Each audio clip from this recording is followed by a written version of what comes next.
Hi there, we're Bayden Redshaw. Hey, how you going, John? I'm good, how about you? I'm doing alright. Doing So good. I'm going to interview you. What was that? I'm going to interview you. Yes.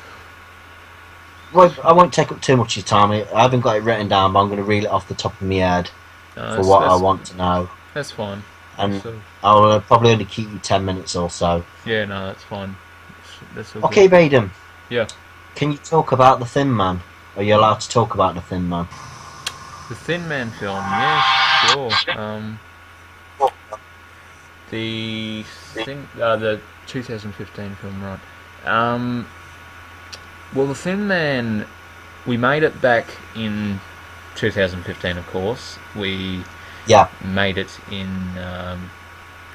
well, we were making it in May, but we were kind of trying to gather up ideas in April because we had everything set in stone and planned. We had this certain idea we wanted to go with for a long time, but then at last minute we had to make a real quick uh, shift in storyline and in terms of yeah, location and everything budget wise we had to do this quick shift, and we just went with the Thin Man movie that we had.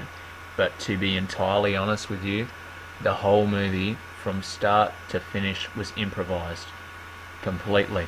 yeah, There was no that's good. set script. There was no Mm, set interesting. anything, but it was completely improvised from beginning to Yeah. end. We had our ideas down. We're like, okay, this is going to happen on this scene, that's going to happen on that scene, but we didn't have lines written out, we didn't have anything, and So you improvised, like you said. yeah, so people, when they saw the movie, um, the What was screener, that reaction? their reaction was they thought the acting was the most impressive part of the movie because we all were so Right. natural, and they felt like it was real because they felt there's no script, so there's nothing to read from. There's nothing to kind of um, go, okay, I've stuffed up my lines. Oh, I didn't deliver that fine because, I Yeah. didn't remember it properly. We didn't need to remember anything. All we were doing was just going with whatever just popped up in our head like natural life. Hmm. Like right now, That's cool. conversing with you, this is natural. Yeah. That's cool. Yeah. So I kept getting a text message about me non-smoking, so I'll put that to a side for a minute That's about alright. New Leaf and everything. But so I won't go off the subject. Yeah. You did started off in shorts, didn't you, as well? Yeah, Short films. with the origin of the Thin Man, of course, John, you know about this. For the viewers that don't know about this, the origin of the Thin Man actually originated with an anthology film project that John started up himself, called Halloween Creep Tales, and but just before that we met and we had discussed, okay, we'll do like a short film, and it only took me about 30 minutes to sit down with my brother and discuss one night because it was approaching the date that the video was going to drop on YouTube, and I was like, well, I need to get something to John now, Yeah, otherwise I'm kind not of. going to have anything for John. And I said to Dylan, okay, what I know what I want to do. I want to do a urban legend character. I don't want to do it like Bloody Mary. I don't want any mirrors or you know that kind of thing. Looking in the mirror, Bloody Mary, Bloody Mary. I wanted something completely original that didn't have anything to do with mirrors. So um, Yeah, I I just wanted want to to use. can I just say I want to appreciate everybody that did contribute as well. Yeah, definitely. There's some amazing shorts in there. There was a lot of great talent in that film, and everyone definitely deserves some great praise for what they did in that project. Yeah. But anyway, as I was saying, um, what was I saying? Yeah, With Thin Man, I didn't want to use short. mirrors, and I wanted to use something completely fresh and different. I said, okay, well, how about I just create a character a warlock, a witch, a guy that does witchcraft, but can't go will wrong. incorporate candles and stuff into it, and will incorporate weird ornaments and whatnot. And then I was like, okay, well, what's the storyline? Guy does witchcraft in the 1800s, lived in a town full of Catholic people. They didn't like what he was doing, so they went and ambushed him. Well, before they ambushed him, they tried to convert the guy. They kept trying, but their efforts failed, and you got to the point where they were just over it, and they didn't want the darkness in their town because they're a town full of light. So they committed a dark act to silence the Dark One, and they went and they got hold of this guy. They dragged him to a cave out in the middle of nowhere, and they locked him in there, and they didn't feed him. They just left him there, and he basically slowly died and of starvation. And before he died, because he was, connected with witchcraft, he placed a final curse that whoever summons him after he's dead, because the only thing he ever wanted in life was to be left alone out, where he lived in this, I envisioned a hut in the middle of the woods, and a bit cliche, but it's hut in the middle of the woods, cool. And so at least you had the backstory to it, and like where his motive, the Thin Man's motives and stuff. Yeah, definitely. So he just wanted to be left alone, and I guess he had a bit of paranoia before he died, and he was just so. I guess he was sick physically because he was dying. He's probably like flat out sick mentally too because of all these issues. So you can relate to not being well, can't you? If you don't mind me saying. Yeah, definitely. Yeah. Did you want to talk about that, or is it too personal? Yeah, I can talk about that. Well, with my illness, it didn't. It wasn't something that I was born with. It was something that maybe I was born with it. Maybe I didn't realise. Maybe for a lot of years I just felt fine. But maybe there was something underlying there that wasn't right, because I was normal for most of my life till about the age of 10. And when I got about 10 years old, I'd have an energy drink, and an unimaginable, like abnormal amount of saliva from the back of my throat would just be coming up to my mouth all the time. And I was like, what the hell is this? And then it went from just being cool drinks to it coming up after I was eating, and then normal, and it was just like, oh, this is weird. And it just kept getting worse and worse, and then there'd be times where I'd have an extremely dry throat and my swallowing would be weird, and I wouldn't be able to, eat foods at times, and it just got worse. And over years, it would go away for a bit, so it would be like, okay, things seem fine. But in the year of what year is it? About 2013, I started having these heart issues, bad palpitations and whatnot, and I just had a whole bunch of other issues. I'd heard about these heart issues from doctors a few years before, but I forgot about them because they weren't an issue. But then one night I just freaking got really sick and felt very dizzy. I felt like I was about to black out, and my breathing went terrible. My everything, man, everything felt weird. And for years the doctors were trying to find out what it was. They were very baffled by it because my heart rate would go up very high rates. It'd go past 240 beats. It would scare them.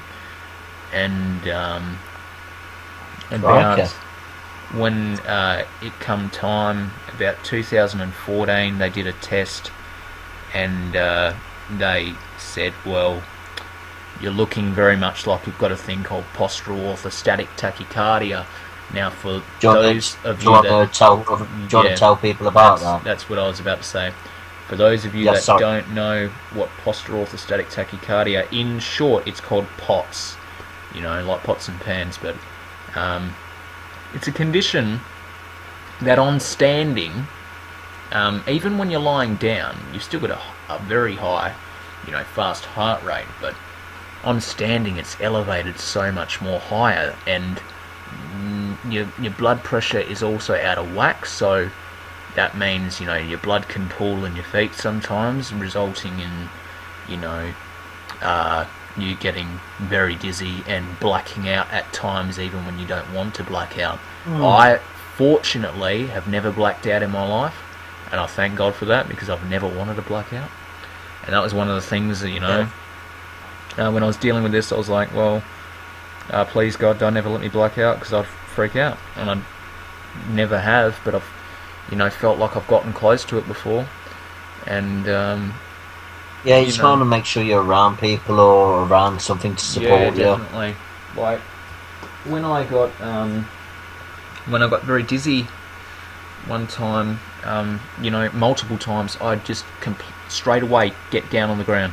I'd have to, wherever I am in public, I'd have that so many times, and I'd have to get down on the ground, and I'd have to, because it would feel like the whole earth around me was moving around like an unstable elevator, and I'd be that freaking weirded out that I'd have to, get down low, and it wasn't pleasant. For a lot of years, I've, since 2009 all the way till now, 2016, I've had a crazy long journey of just seeing doctor after doctor after doctor, trying to figure things out, because I've got multiple areas that are just in health that are out of whack and not right. But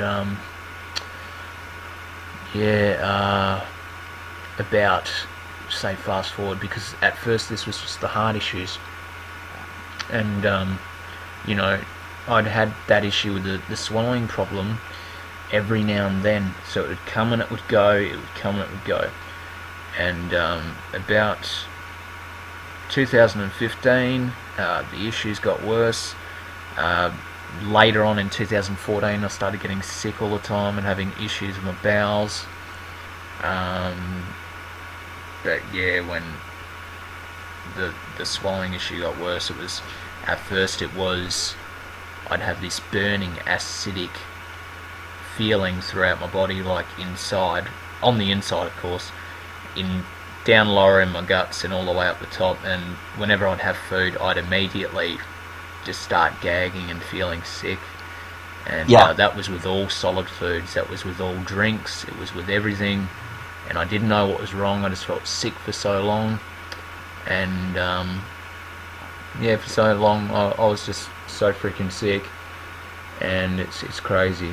But then, in 2015, the swallowing got weaker, and it got, it's harder to swallow solid foods. It was just, that can't be nice. But aren't you losing weight and stuff like that? Yeah, because I used to be 74 kilos, and I was fairly chubby. If you look back in the past videos, you see I've got a fair bit of weight there.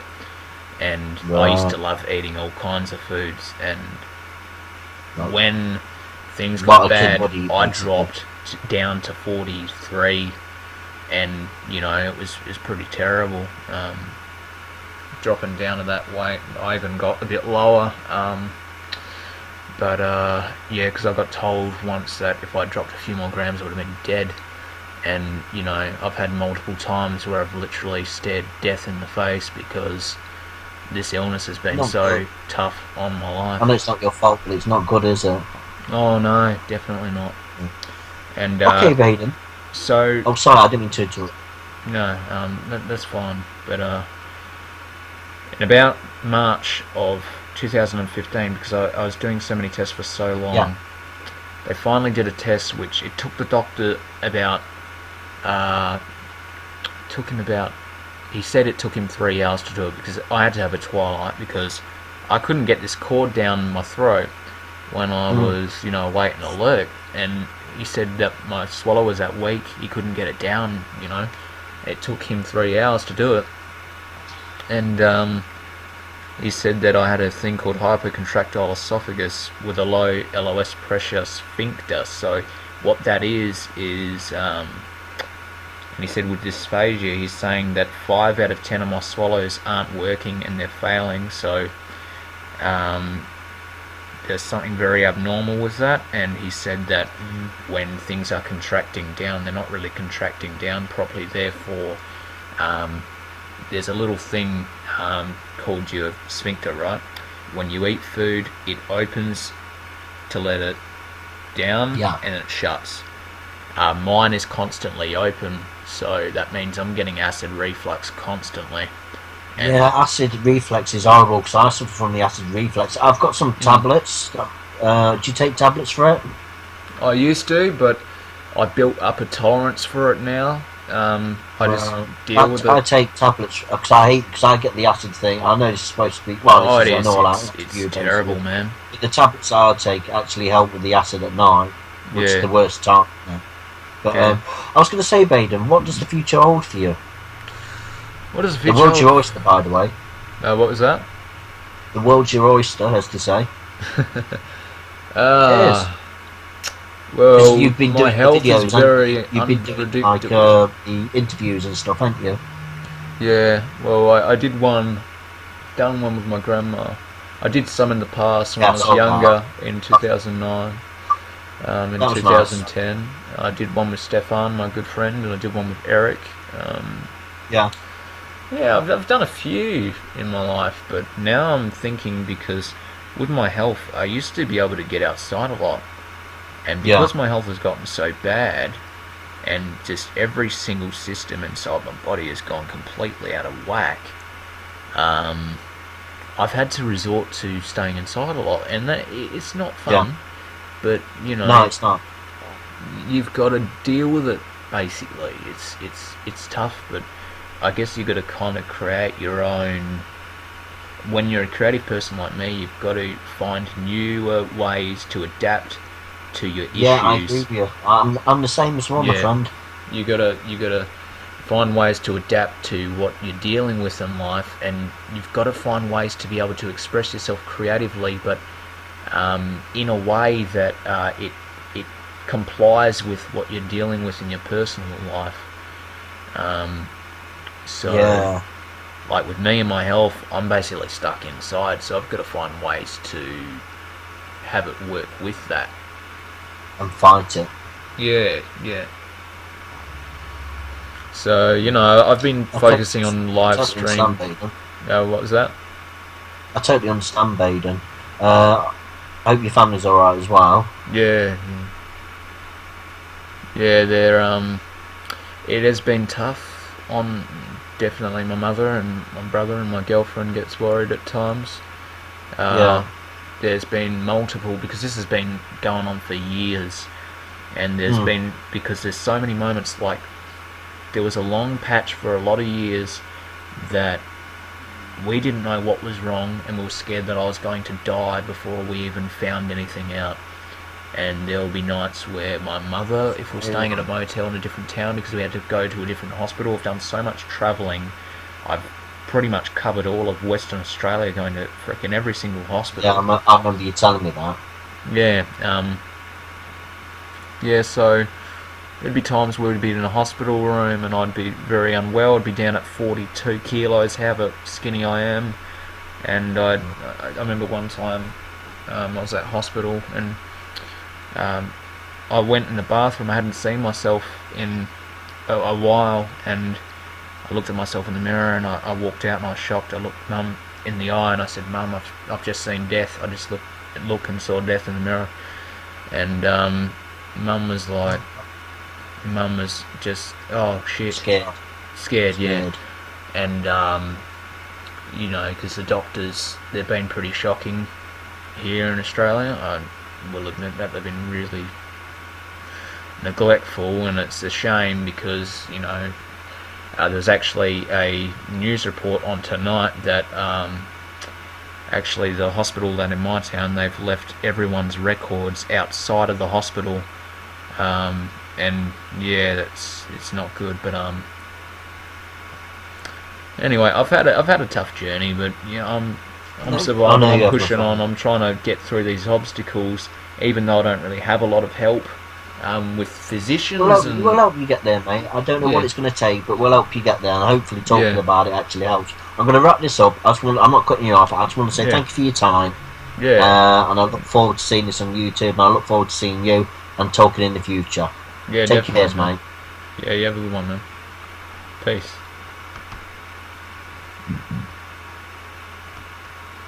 Frozen. Alright, wicked.